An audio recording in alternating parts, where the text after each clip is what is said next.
Olá pessoal, tudo bom? Dando continuidade à nossa aula, hoje iremos falar sobre o Quattrocento, 1400, século XV, tá? Iremos abordar dois grandes artistas desse período, o Sandro Botticelli e o Fra Angelico, ok? Vamos ali fazer uma análise das obras deles, fazer uma comparação com o Trecento, ver a evolução que ocorreu no Quattrocento, ok? Perceber ali que tudo é questão de evolução, tá?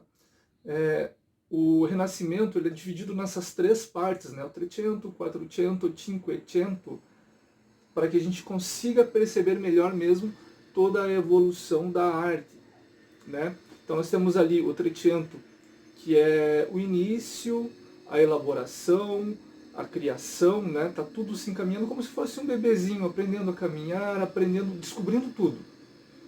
No Quattrocento, as coisas começam a se consolidar, né? As coisas começam a se definir melhor.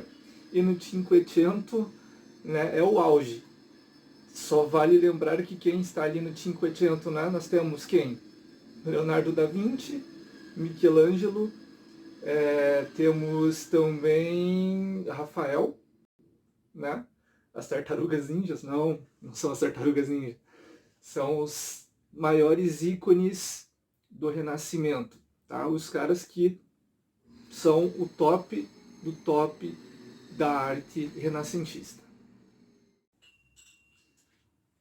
O Sandro Botticelli, né, italiano, de Florença, ele é um artista, digamos, meio peculiar, assim. Porque, como nós vimos na aula passada, falando sobre o Trecento é o quê? É a passagem do período gótico para o início de um renascimento. E o Botticelli, ele ainda carrega muito dessa característica do gótico, mesclando com um pouco do renascimento. Então, essa mistura, ela acaba, por assim dizer, não dando para classificá-lo nem como um artista gótico, nem como um artista renascimento.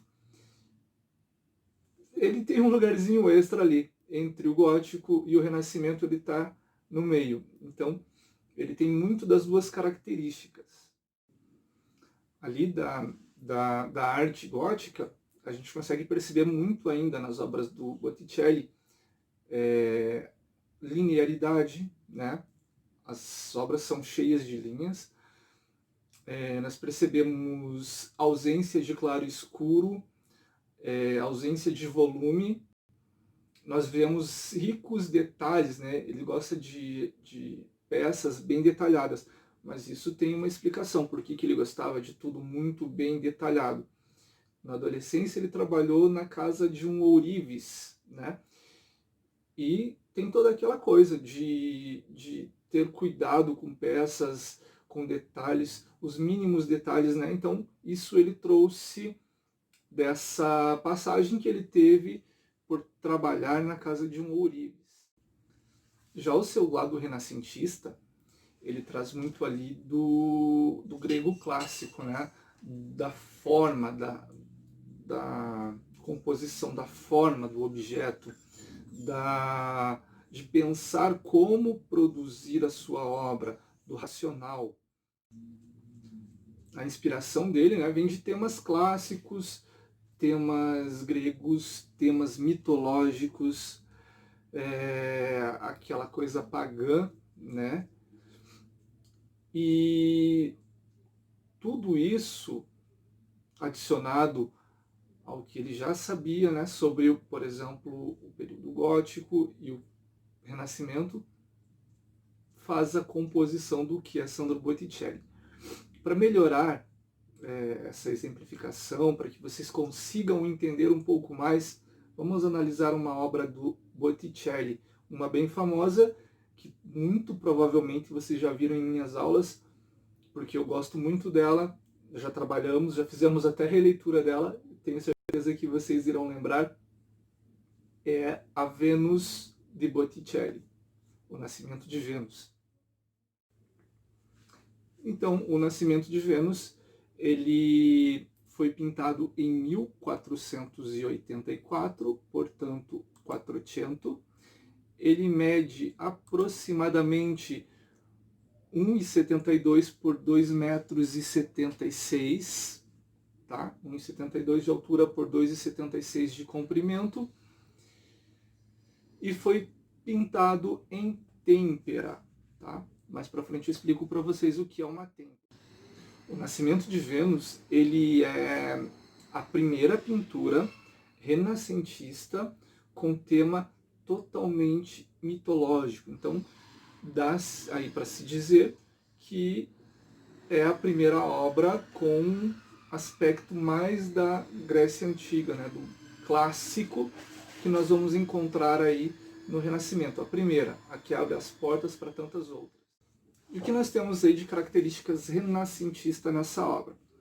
Primeiro, nós temos o equilíbrio, né, o equilíbrio da obra. Ela não fica, por assim dizer, pesada em um dos cantos ou descentralizada. Nós temos no meio a figura principal, que é Vênus, né, num eixo principal, e nas duas laterais nós temos também dois blocos, né, com personagens. Isso traz o quê? Traz uma harmonia, um equilíbrio para a obra.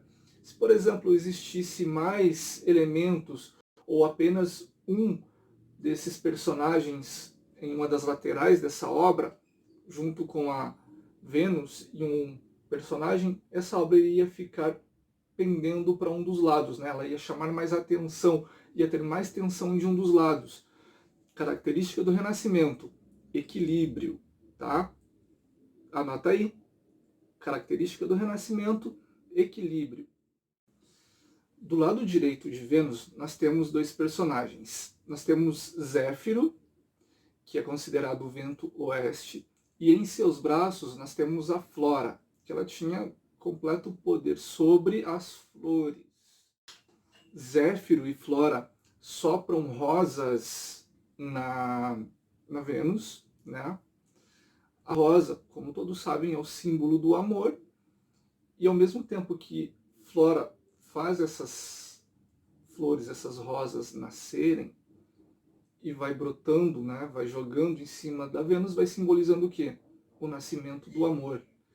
Portanto, Vênus, a deusa do amor, recebendo o amor, né, de Flora. Do outro lado, nós temos Hora. É uma dentre 4 horas. É uma ninfa que personifica as 4 estações do ano. E essa aí está personificando qual? Conseguem observar aí? Qual será? Olhem a roupa dela. O que será que ela está querendo personificar ali? O que ela está demonstrando? É óbvio, né? Cheio de flores desse jeito, só poderia ser a primavera. Primavera, símbolo de renascimento, de renovação. E observem, percebam que ela, com um manto todo florido, ela cobre Vênus. Né? Coloca esse manto todo florido. Renovação, renascimento, amor, tudo que há de bom, né? Não são as garotas superpoderosas, mas tudo que há de bom para o nascimento da Vênus. E aí, quando a gente fala que essa Vênus ela tem muito da característica gótica, a gente observa esses detalhes, essa comparação, né, com a arte gótica, observando pequenos detalhes, como, por exemplo, observem o olho da Vênus. Veja como existe um contorno, como se, né, pegasse o lápis e contornasse todo o rosto dela. Existe um contorno, uma linearidade nas mãos, nos pés. Existem linhas que contornam o desenho. Isso é característica do período gótico.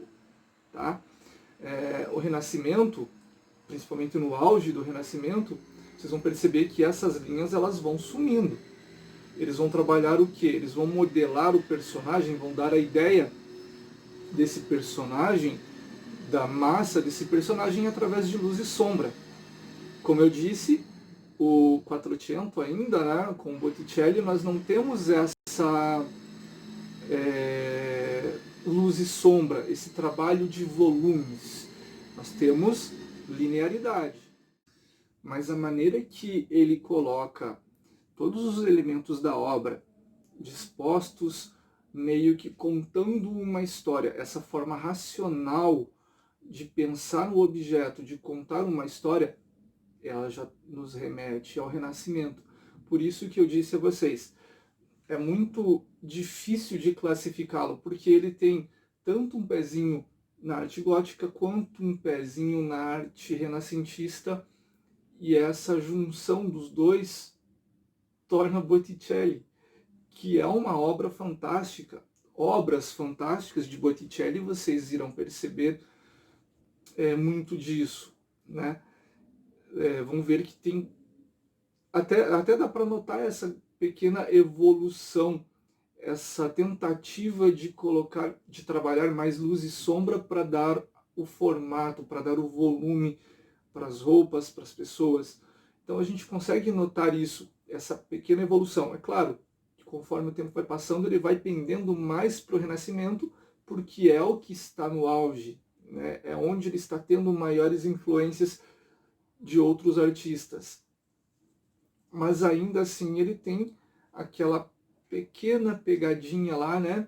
A pegada. Ainda conseguimos perceber, talvez, né? Não posso afirmar, mas dá para perceber uma nítida preocupação em fazer a junção do tema mitológico com a fé, com o cristianismo. Se nós analisarmos a obra, a gente percebe o quê? Que a Vênus ela está nascendo e dentro da água. Tem água ali que está trazendo a Vênus à vida. E no cristianismo, quando a pessoa é batizada, ela é batizada por onde? Quando você recebe uma nova vida, né? Pela água. Então talvez ele queira fazer essa junção do mitológico com o cristianismo.